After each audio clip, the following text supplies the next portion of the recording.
Ada's famous. That's where they make the footballs for the Super Bowl, too. Yeah, that's right. To the that's NFL. right. Going to do that story again this year? Probably. Oh, okay. Thanks for joining us. We'll see you tonight.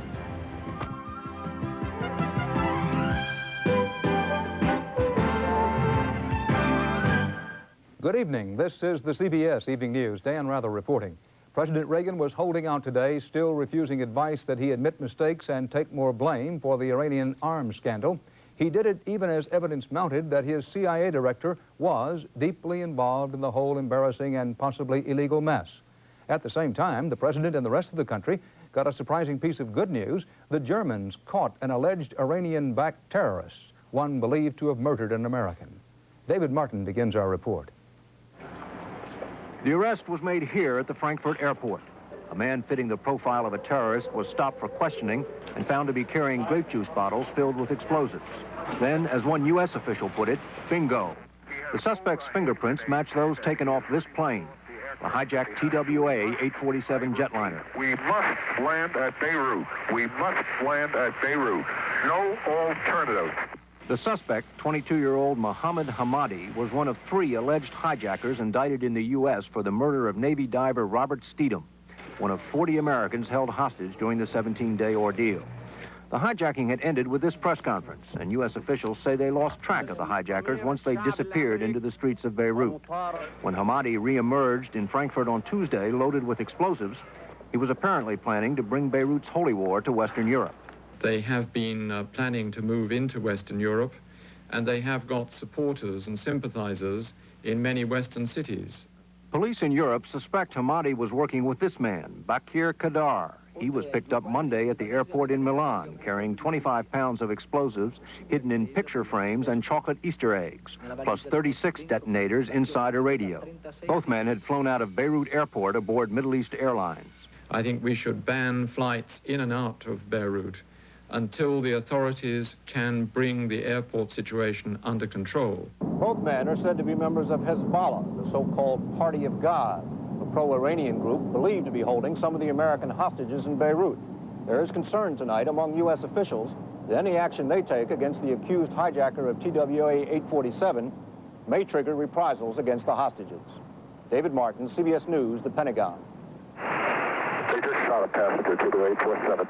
The U.S. has told the German government that Mohammed Hamadi should stand trial here for the murder of Navy seaman Robert Steedham, calling it one of the most despicable acts of international terrorism ever committed against Americans. We are very interested in having this individual sent to the U.S. in order to face charges. The legal framework is already in place. In July of 1985, criminal complaints and arrest warrants were issued for Hamadi and 2 other accused hijackers on charges of air piracy and murder aboard a U.S. aircraft. Both crimes are punishable by death. And just this evening, indictments against the alleged killers were unsealed. Both U.S. and German officials predict that German courts will quickly agree to turn Hamadi over to the U.S. As you know, it's been our policy to aggressively investigate and prosecute cases of terrorism and hijacking and so on. And so what's being done here is in keeping with that policy. And former hostages say they are ready to testify at trial. Oh, I could certainly identify him. There's no question in my mind. I had kept a diary, and one of our guards was stupid enough, frankly, to write his name and address in the diary. And the diary obviously was photocopied by the U.S. intelligence. The Justice Department says Hamadi would be the first Middle Eastern terrorist ever turned over to the United States. And that would send a clear message that Western nations are now working together against terrorism. Rita Braver, CBS News at the Justice Department. President Reagan had one of his spokesmen, Albert Brashear, today try to put a stop to the suggestions, some made by congressional Republicans, that Mr. Reagan should apologize for the Iran-Contra arms scandal. The president said Brashear feels he has done nothing for which he feels he must apologize. CIA Director William Casey remains hospitalized and unavailable for testimony, but increasingly, Casey is at the center of congressional investigations into the Iran-Contra scheme. Leslie Stahl has the latest. After reviewing reams of White House documents and computer disks, congressional investigators say CIA Director William Casey is emerging as a key actor in the diversion of Iran arms sales money to the Contras. According to a congressional source, the computer tapes of fired NSC aide Oliver North include numerous references to Casey. They show that there were many meetings and phone calls between North and Casey during the period under investigation. One member of Congress said, in a way, North was more involved with Casey than with Poindexter, who as National Security Advisor was North's immediate boss. In his congressional testimony, Casey denied having any knowledge of the diversion of Iran arms sales money to the Contras before early October. But the member of Congress told CBS News that while there is no one document proving Casey's knowledge, the cumulative evidence shows that, quote, Casey had to know and had a central role. Casey remains hospitalized following brain surgery last month. While the new Senate Select Committee on the scandal held a short meeting, Defense Secretary Weinberger struck out at those who he says have turned their backs on the president.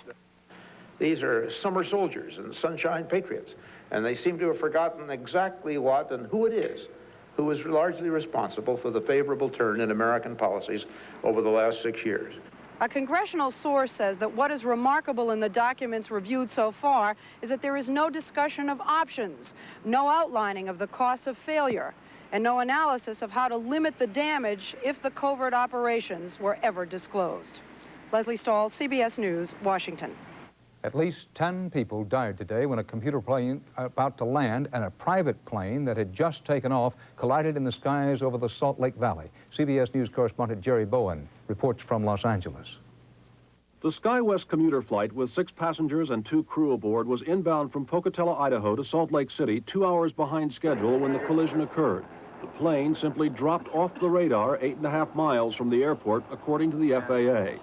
The second plane, reported to be a single-engine Mooney with a student pilot and instructor aboard, was not on the radar screens and not in radio contact when the accident took place. Melva Stewart saw the crash of the commuter flight. All I seen is the plane was in midair and it blew up. The engine died before it blew up. That's all I seen. It went boom. And all the parts just started falling off the plane. I saw the 2 planes come together, and the one that hit the one going northeast to the side, so like split it right in half. I thought my house was blowing up. And then what happened? I ran out in my backyard and I seen stuff falling, and a big chunk of, I guess, a seat belt or something fell and just missed me.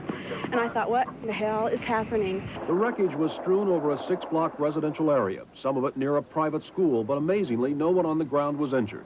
The FAA said the smaller plane, which had taken off from another airport in the Salt Lake City area, apparently violated controlled airspace, the area in which the SkyWest aircraft was making its final approach to Salt Lake City's main airport. The flight recorder from the commuter plane has been recovered, and tonight the FAA said weather should not have been a factor. Visibility was clear. Jerry Bowen, CBS News, Los Angeles. The FAA confirmed today that 2 air traffic controllers were quietly disciplined last year for trying to hide incidents of near collisions over California. CBS News correspondent David Dow has been investigating the story and has the case of one controller who admits doing it. Reports from the Regional Traffic Control Center in Palmdale, the nation's busiest, say that 3 times over a 9-day period last year, controllers allowed planes to fly closer than legal safety limits, then tried to cover up their errors. In 2 cases, controllers disabled the ability of computers to warn of potential hazards. On February 8th, 2 private planes closed within a mile of each other. The controller had misread their altitudes, but later lied about it.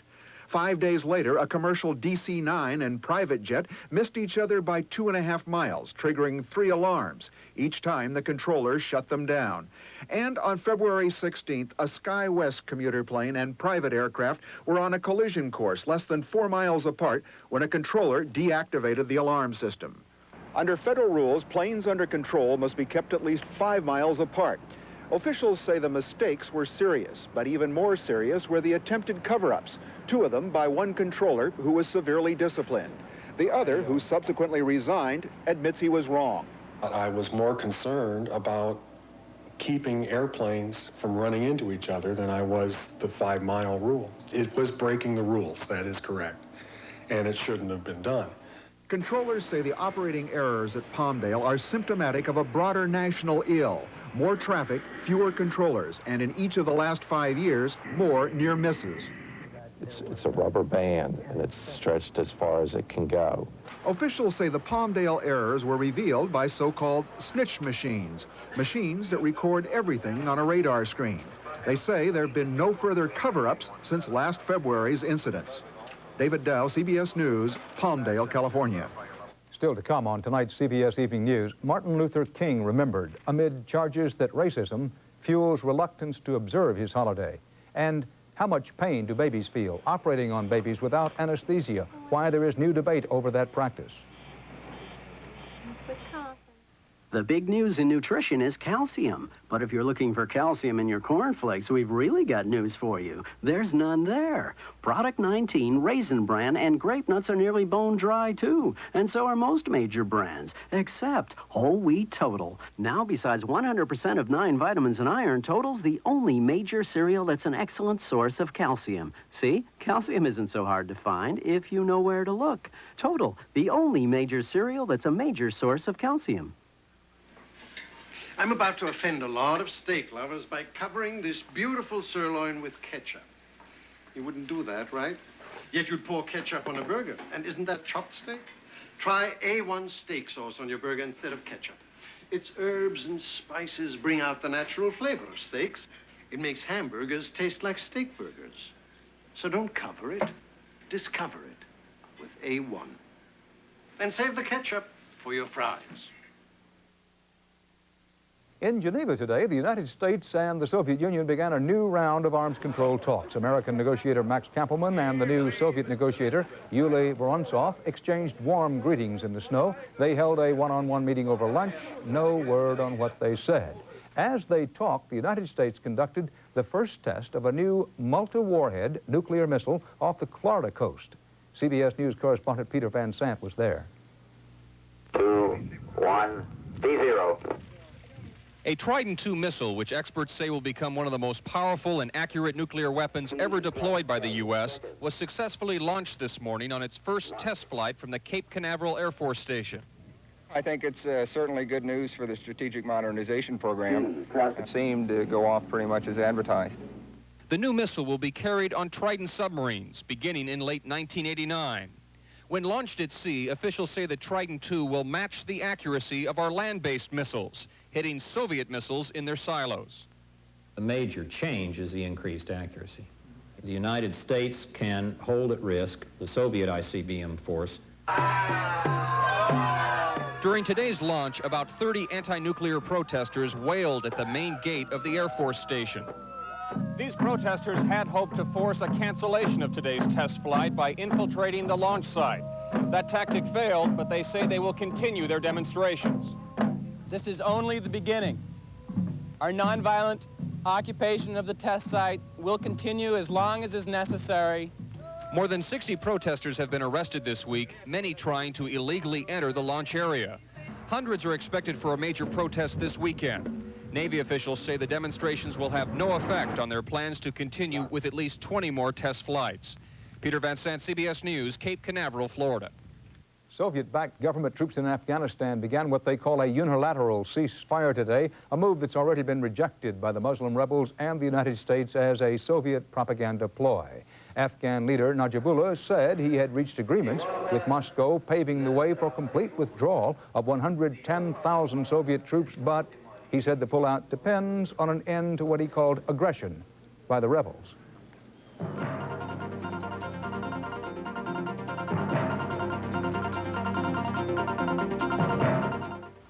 Women have no time for irregularity, yet women are constipated 3 times more often than men. That's why there's Correct-All laxative. Its gentle overnight action helps you feel like yourself again. Correct-All, the gentle laxative so many women prefer. If you were to assemble a group of the world's most exotic sports cars, this car would not be among them. That's because Buick Skyhawk is a sporty car for the real world. Fuel injection, turbo, fun to drive, of course, but Skyhawk has the heart and soul of a Buick, so it can take life's everyday challenges swiftly in stride. Skyhawk from Buick, where better really matters. Tums doesn't have it. Rolaids doesn't have it. Maalox Plus does. We have what you need for complete relief of excess acid, heartburn, and gas. Malox for acid and heartburn, plus simethicone for gas. Get complete relief. Try Malox Plus. It's clear tonight that investigations into the cause of the worst wreck in Amtrak's history will take a long time, especially now that there are suspicions marijuana smoking may have been involved. But federal officials today came up with one recommendation in the wake of the accident, which claimed 16 lives earlier this month. CBS News correspondent Bob Schieffer reports. The National Transportation Safety Board concluded today the train wreck north of Baltimore could probably have been prevented if the Conrail engine had been equipped with automatic brakes, and recommended no trains be allowed in the high-speed Northeast Rail corridor without them. The announcement came as the Federal Railroad Administration disclosed new violations in the use of another safety device, a warning whistle in the engineer's cab that alerts him when the train is approaching a trackside signal standard.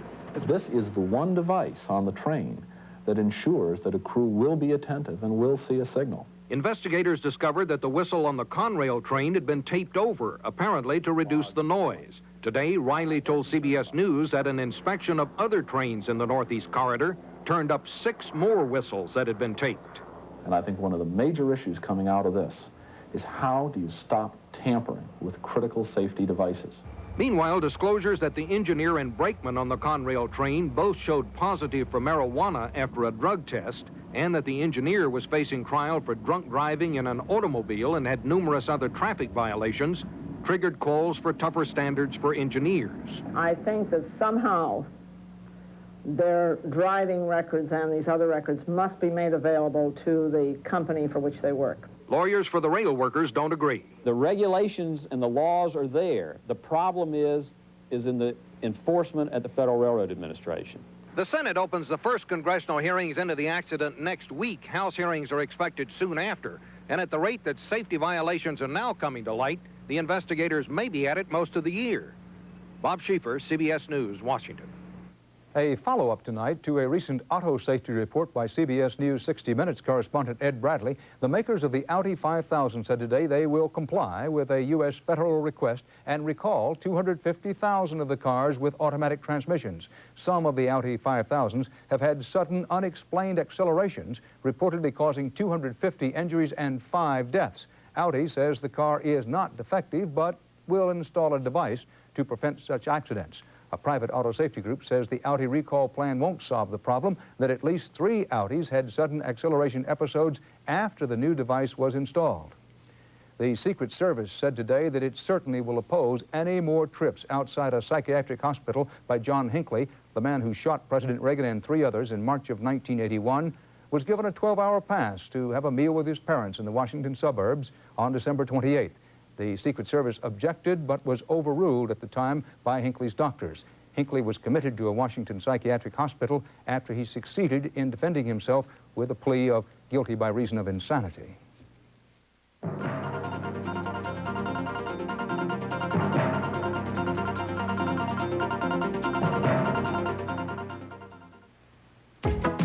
Staying fit takes 2 kinds of exercise. Exercise for your outside and exercise for your inside with Kellogg's Bran Flakes. Kellogg's Bran Flakes are loaded with fiber to exercise your insides as only fiber can. Plus, Kellogg's is the only Bran Flakes that gives you a full day's supply of iron in each delicious bowlful. So if you plan to stay fit, don't just go halfway. Get Kellogg's Bran Flakes. They help keep you fit inside. We asked 1,000 doctors if stranded in the wilderness, which would they want? Tylenol, extra strength Tylenol, Advil, or Bayer. More doctors chose Bayer, nearly 2 to 1 over extra strength Tylenol. Bayer, the wonder drug that works wonders. When you need a laxative, you want your mom. This mom. Phillips Milk with Magnesia. M-O-M. Phillips gives you easy relief, not harsh. Mom knows what's good for you. Nobody treats you better than Mom. Question: who wears short pants in sub-freezing weather? Answer: British schoolboys, including the future King of England. 4-year-old Prince William showed up with his mother, Princess Diana, for his first day at the private Wetherby School in London. William is in a class with 19 other boys. He went home at noon with his first project, a paper collage. A U.S. federal health official said today that in spite of a 59% decline in infant death rates over the past 25 years, black babies born in this country are still dying at twice the rate of white infants. Dr. Michael St. Louis of the National Centers for Disease Control said poverty is a major reason why black infants are much more likely than white infants to be born weighing less than 5.5 pounds, and infants with the lowest birth weight run the highest risk of death. Doing surgery on babies without anesthesia, through the years, doctors have said that was sometimes necessary, and the argument ran that infants, especially the premature, simply did not feel pain the way adults do. But now a mother's anguish has put that theory under attack. CBS News medical correspondent Susan Spencer reports. Jeffrey Lawson, more than 3 months premature, died several weeks after major heart surgery. Surgery performed, his mother later learned, with no anesthesia. They cut him open from his breastbone all the way around to his backbone, cut through all the layers of tissue, pried his lungs aside. With nothing at all? Absolutely nothing. Publicity over Jeffrey's case has created deep concern in the profession over how common it is to operate on babies without pain relief. Anesthesiologists claim it's rare, justified only in emergencies. However, an informal survey by the American Academy of Pediatrics found it occurs regularly in some hospitals. It certainly does happen, and it happens in the best of places. And it is common, even accepted practice for hospitals to do more minor procedures on babies with no anesthetic, procedures for which adults would demand it. Chest tube insertions and other procedures like that you might not see local anesthesia being used. That's very true. But that hurts, right? Oh, that certainly hurts, yes. Doctors give 2 reasons why painkillers sometimes aren't used: a fear that they could be fatal in very small, very sick babies, and an outdated belief that preemies can't feel pain anyway. It is a theory researchers thought they had debunked with studies of babies' cries.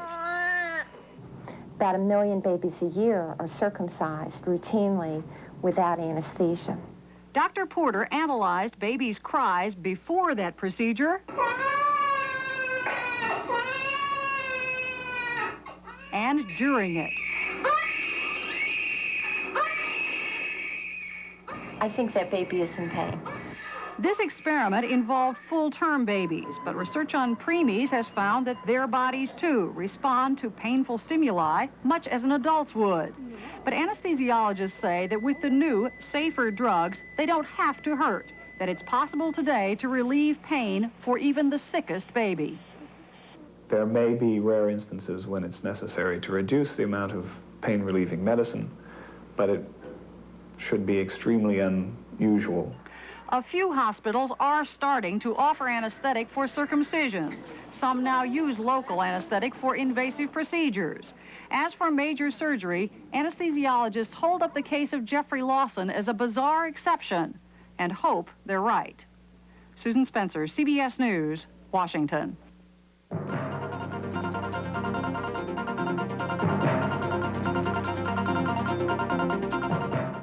In 1986, American Express introduced Buyer's Assurance. It was such a big hit, we're extending it through 1987. What a nice break. Be sure to register your purchases, and if you're not already a card member, don't wait. Apply now. Osteoarthritis. Today, there's something else you can take to fight its pain. Anacin caplets. A coated caplet with Anacin strength to relieve the occasional minor pain of osteoarthritis for hours. And if you have to take your medication several times a day, Anacin caplets have a protective coating for easy swallowing. Doctors believe in its medicine. Anacin caplets are the first coated caplets containing aspirin, the medicine doctors recommend most for arthritis pain. Anacin, doctor recommended, now in coated caplets too. Maytag washers and dryers are a lot like Newton here. Faithful, dependable. Year after year, hardly a complaint. That's true of all Maytags. Side by side or stacked, every full-size Maytag washer is built to last longer and need fewer repairs. So old Newton and I can spend a lot of time together. There is one difference between Newton and Maytag. Newton needs me. Maytag. The dependability people. Why is my antacid Tums? Tums is effective. It neutralizes 1/3 more stomach acid than the other leading brand. And Tums is rich in calcium. To me, that's extra good news.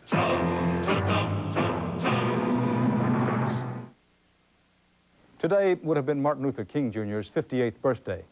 The assassinated civil rights leader now has a U.S. federal holiday to honor him. It will be observed officially Monday. Some people observed it today. 200 persons assembled at the Lincoln Memorial. In 1963, 200,000 were there to hear his dream of a society of racial equality and justice. But Dr. King's legacy is a legacy of actions, not just dreams. CBS News reporter Bill Whitaker looks tonight at how the King holiday itself is a case in point of the difference between dreaming a dream and working to make it reality. Amid the scenes of birthday harmony run strains of discord. In Atlanta, where runners today completed a commemorative race from Selma, Alabama, Mrs. King has had a hard time getting businesses to sponsor a parade Monday. 40 states observe King's holiday, but there is still stiff resistance. In San Bernardino, California, the city council scrapped the holiday for city employees. As far as Washington's birthday in Lincoln, we don't get that off, so it's just another birthday without a holiday. In Arizona, Governor Evan Meekum rescinded the holiday. I reacted to that which others had done, which I think was totally utilizing and pandering to the blacks, quite frankly. Martin Luther King holiday is the most visible target. That's the easiest, most direct, most accessible means of expressing your hostility against black and against poor people. The Justice Department reports acts of racial violence went up 42% last year. In the Howard Beach section of New York City, a black man is struck and killed by a car while fleeing a gang of whites. At the Citadel in South Carolina, the NAACP protests the harassment of a black student by white cadets dressed as Klansmen. The fact is, it is plain old racism and that exists in this country. Black leaders say the racism that spawned the civil rights movement has been much reduced. Still, King's dream of an integrated society remains elusive. Today, by satellite hookup, President Reagan called on the nation's school children to fulfill the dream. You should accept nothing less than making yours a generation free of bigotry, intolerance, and discrimination. But many blacks say Mr. Reagan has turned the clock back on race relations. The result is a national climate of selfishness and a failure of government to take a positive role in ending racism and disadvantage. I don't think that anybody realistically can believe that this country is going to solve its racial problems during any of our lifetimes. Perhaps not, but many Americans see the Martin Luther King holiday as a symbol of the struggle toward that goal. Bill Whitaker, CBS News, Atlanta. And for CBS News, Dan Rather. Good night. If you get painful headaches, you should know that recently, people like you nationwide took part in the largest headache test ever. Extra-strength Tylenol against ibuprofen. Conclusion? Not even twice the initial recommended dose of ibuprofen is more effective than extra-strength Tylenol. And something else. Tylenol doesn't irritate your stomach the way ibuprofen can. If nothing is more effective for headaches, and Tylenol is gentler to your stomach, shouldn't your choice be Tylenol? Welcome to the auto show. We need an inexpensive... Dependable. First car. See the Yugo. I need a tough little car. See the Yugo. We need a safe... Economical second car. Oh, see the Yugo. For most of the reasons you need a car, the Yugo is all the car you need. Wow! $39.90. That's right. The 87 Yugo GV is still only $39.90. Everybody needs a Yugo sometime. Yugo, $39.90.